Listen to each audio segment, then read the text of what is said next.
Go fruit yourself.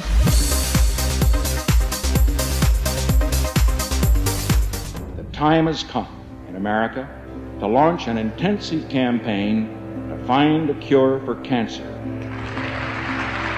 Our recovery plan will invest in electronic health records. It will launch a new effort to conquer a disease that has touched the life of nearly every American by seeking a cure for cancer in our time.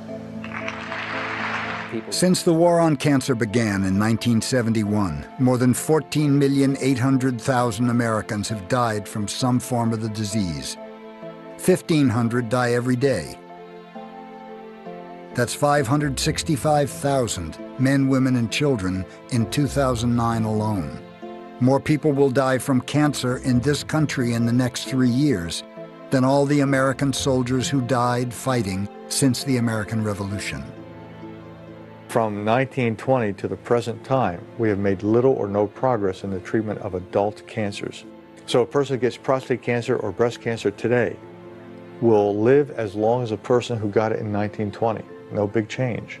With all the radiation therapy that we began in the 10s and 20s, combination chemotherapy in the 60s, immunotherapy that began in the 70s, PET scans, MRI scans, you name it, billions and billions and billions of research dollars that we've thrown into this whole area of cancer research and treatment, little or no significant progress in the treatment of adult cancers. They will burn it, they will cut it out, or they'll try to poison it. Heavy trading today in the biopharma sector. Blockbuster cancer drug Erbitux racked up nearly $425 million in sales. You have this entire industry that is not going to just pack up and go away. This is the business. Hey Freebirds, it's Freely the Banana Girl here. Welcome to another episode. That was pretty good spin. Maybe because I got my Thai dancing pants on. I love these pants. They're like $5 from Thailand. Super comfortable. Probably going to get another 5 pairs when I get over there.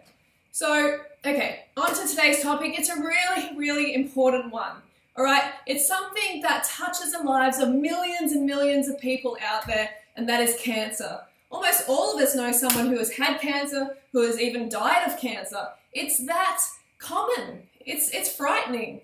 It's an epidemic proportion. It's wiping the population out, basically. 1 in 3 people is going to get cancer. And do they die of the cancer itself, or are they dying from the treatment? We're going to talk more about that today. And also we're going to talk about the business of cancer. Because if you're diagnosed with cancer and you go the conventional route, then on average, you're going to spend around $50,000 on treatments. $50,000, it's a huge amount of money. And with 1 million new cancer sufferers diagnosed every single year, that's $50 billion injected into the cancer industry. So there's a lot going on behind the scenes. There's a lot of greed, there's a lot of corruption, and we're going to talk about that today. So grab your banana smoothie and listen up. This is some excellent information. Over 1 million Americans are diagnosed with a new cancer every year. All these people suddenly plunge into a dark tunnel that will dramatically change their life for many years to come. Faced with an apparently endless chain of medical tests, examinations, second opinions, medications, new tests, surgical operations, support therapies, and follow-up checks, they find themselves at the complete mercy of the disease. While in that tunnel, each patient feeds an immense medical apparatus that employs hundreds of thousands of people and generates millions and millions of dollars for the medical and pharmaceutical industries. From research laboratories to medical schools, from prevention clinics to worldwide drug sales. Today, the cancer medical apparatus is so large and expensive that it needs its patients in order to survive. Okay, it seems crazy to me. I don't know, does it seem crazy to you that we keep doing the same thing over and over and over again and expecting a different result? We keep using the same conventional model over and over, but hey, it's not working. With a success rate of about 2 to 3%, why do we keep using it? There's a very good reason. I'll never forget walking into the hospital that day. My father's cancer had spread. There was nothing they could do but give him 6 months to live and send him home to die. I remember the doctor well. He was a kind man with a difficult job. I admired my father's courage as he grappled with the news of his impending death. Years later, I met Mary Harrington. I was diagnosed with malignant melanoma. At that point, he gave me 3 to 6 months to live. How long was it before you started to notice changes? I didn't die. So I knew something was happening. As a matter of fact, we were cleaning vegetables and my son turned around and said, "Mom, weren't you supposed to have..." And I said, "Been gone by now?" "Yes, but here, it's 7 months and I'm still here." 10 months on the diet, I had my first scan, and I was clear, and I've been clear since. Mary's not alone. Every year, thousands of people reverse a wide spectrum of cancers by going outside the system to seek alternative treatments. As I researched these treatments, I couldn't help but think about my father's doctor. Why didn't he know about these? As I've come to find out, if he did know and recommended an alternative treatment for cancer, he could not only lose his license, but go to jail. This didn't make sense to me. It didn't make sense that Mary had to travel out of this country to get simple dietary treatments for cancer. Over the years, I've come to learn that when something doesn't make sense, if you follow the money, you'll usually find the answer. That's when I learned about the business of cancer. As you will soon discover, the search for a cure is hardly the altruistic endeavor you've been led to believe. In fact, it's quite the opposite. Even worse, when you look at the hard numbers, our current cancer treatments are appallingly ineffective. This is Thomas using alternative therapy, and this is conventional therapy, 2 months worth. See, this reminds me a lot of my partner Harley's dad's situation, okay? He was 87 years old, he's riding along on his bicycle, he has a fall, and he goes into the doctors for like a routine, like a bit of a checkup to see if he's okay. They give him a scan and they're like, "You have cancer." Next thing you know, they're like, "You're going to get into surgery, radiation, blah, blah, blah. You don't have long to live."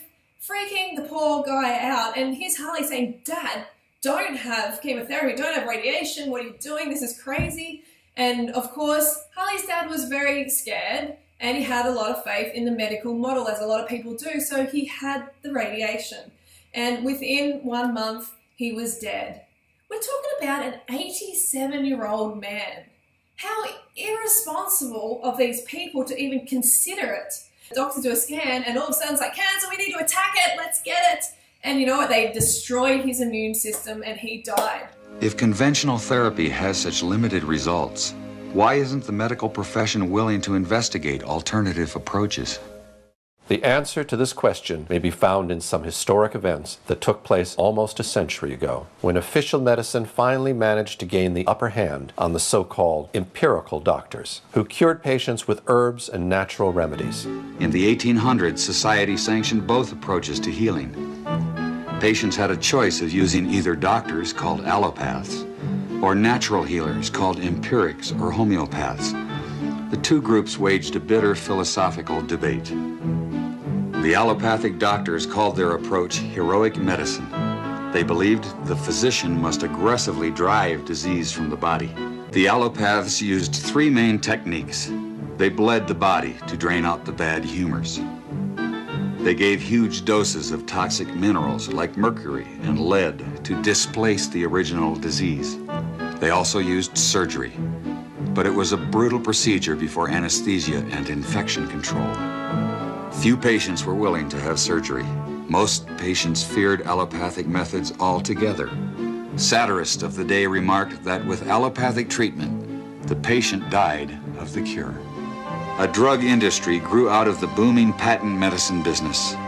The doctors changed educational standards and licensing regulations to exclude the empirics. Soon, only AMA-approved doctors could legally practice medicine. In a brief 20 years, the AMA came to dominate medical practice. Organized Medicine launched a media campaign to associate the empirics with quacks. The code word for competition was quackery. So not only did the natural doctors get pushed out by the wealthy conventional model, but they also got blackened. Their name got blackened, they got called quacks, okay? Anyone who wasn't practicing the conventional way was a quack. The interesting thing is, you know, modern day doctors only get about 19 hours of nutritional training in their medical degree. 19 hours in the whole thing. They're doctors. They're meant to help heal people. They're meant to help, you know, help people become aware of what they're eating and the impact it has on their organism. But instead, they're just trained to prescribe drugs. I found that the average wife of these physicians knows more about nutrition than he does, but they sure know their drugs. And if you go to your typical doctor today, I don't care what it is, chances are you're going to walk out of there with a prescription. Why? Because that's what he has been trained to do. So I used to work in a medical clinic with doctors, and we'd have pharmaceutical reps come in all the time, and they would spoil the doctors. Okay, they would offer them trips and, you know, fancy equipment and all of this stuff. And then, of course, the doctors aren't going to want to recommend a healthy lifestyle to their patients, who are essentially clients, you know, because that's going to stop the flow of drugs. The companies that make up the pharmaceutical industry are among the largest corporations in the world. Together, these businesses have come to be known as Big Pharma. In 2004, their combined global sales were over $500 billion, with Pfizer and Johnson & Johnson leading the pack. In the U.S., the core of Big Pharma's immense profits is from sales of prescription medication. And since these drugs can only be prescribed by medical professionals, most of the industry's promotional and marketing activities are directed at doctors, pharmacists, and other healthcare providers. This starts out at the first day of medical school, and in many medical schools, even the incoming students that, you know, are 2 years away from seeing a patient will start to get gifts from the pharmaceutical industry. And as these students get farther along in their medical education, the interactions and the gifts escalate to free lunches, to dinners. Champagne, brunches, happy hours, New York jet tickets. No matter where you spend the money, you make money. And my boss always told me, don't worry about it. There'll always be more funding. Spend what you can. In fact, if I give you $100,000 to spend, Gene, I want you to spend $200,000. Before 1980, most clinical research was funded by the National Institutes of Health. During the 90s, most of that research got pulled out of universities and was brought to for-profit research organizations. Okay, so let's have a look at how successful conventional medicine really is. The fight against cancer, we've had this war against cancer since 1971. So let's have a look how effective it is. A cure is just around the corner has been the standard public relations pitch used to pump money into the cancer industry. The medical community has been working on a cure for well over 100 years. The war on cancer was simply a massive infusion of funds, which ended up creating a bloated and ineffective medical bureaucracy. Some of those involved in the war saw this from the very beginning.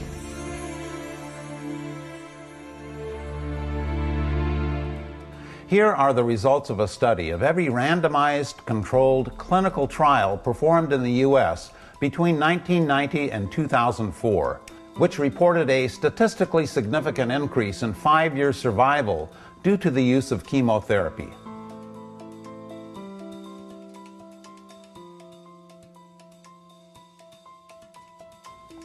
What you see are goose eggs, or near goose eggs, for all of our major cancers. The medical profession generally considers any drug with less than 30% effectiveness to be no better than a placebo. What you see from studies conducted over the last 50 years is that for our major cancers, the effectiveness of conventional treatments is far less than a sugar pill. So if the effectiveness of the conventional approach is no better than a sugar pill, no better than a placebo effect, and actually bad for you because you're poisoning yourself, then we need to look elsewhere for the answer. And the answer lies in your lifestyle. Today, ABC News has gone pink across every broadcast, saluting Breast Cancer Awareness Month and the search for a cure.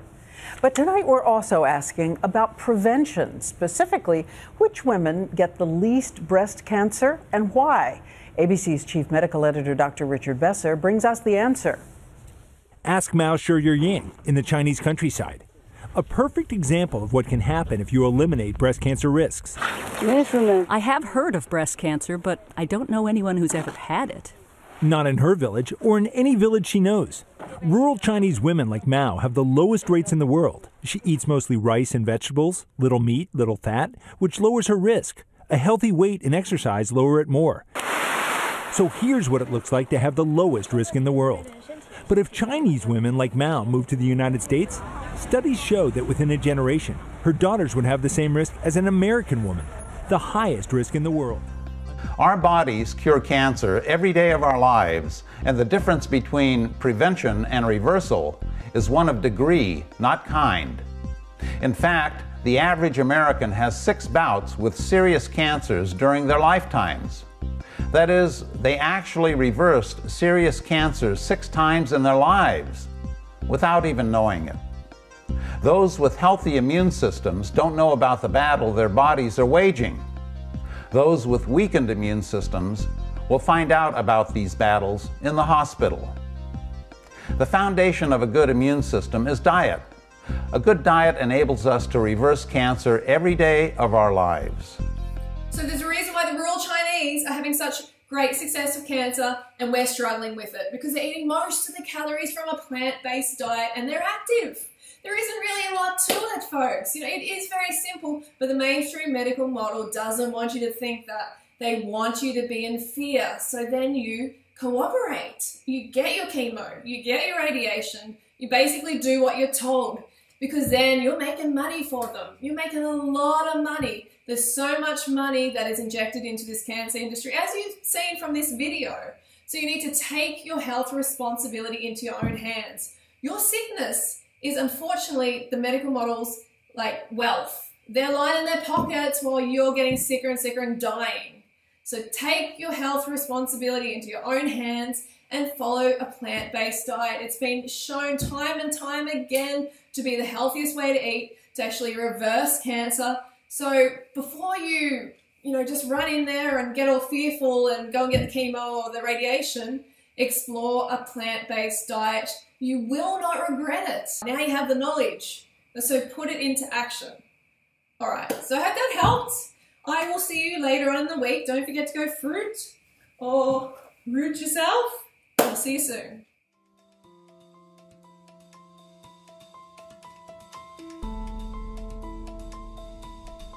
Americans practically worship animal protein, yet it is the strongest carcinogen we will ever encounter in our lives. This is not something that has been recently discovered. It's something that has been ignored due to our obsession with eating meat. In the 1960s, researchers in India thought by increasing animal protein, it would help cure cancer. What they found was just the opposite. In 100% of the cases, increasing the consumption of animal protein caused cancer. Cancer was only triggered with animal protein. In further experiments, they found that regardless of how many carcinogens entered the body, the development of cancer was totally dependent on how much animal protein was consumed. In other words, the consumption of animal protein makes us more susceptible to cancer. This is one reason why populations such as the Okinawans and other groups who eat plant-based diets have much lower cancer rates. In effect, their plant-based diets form a green light around them, protecting them from cancer. Banana Girl.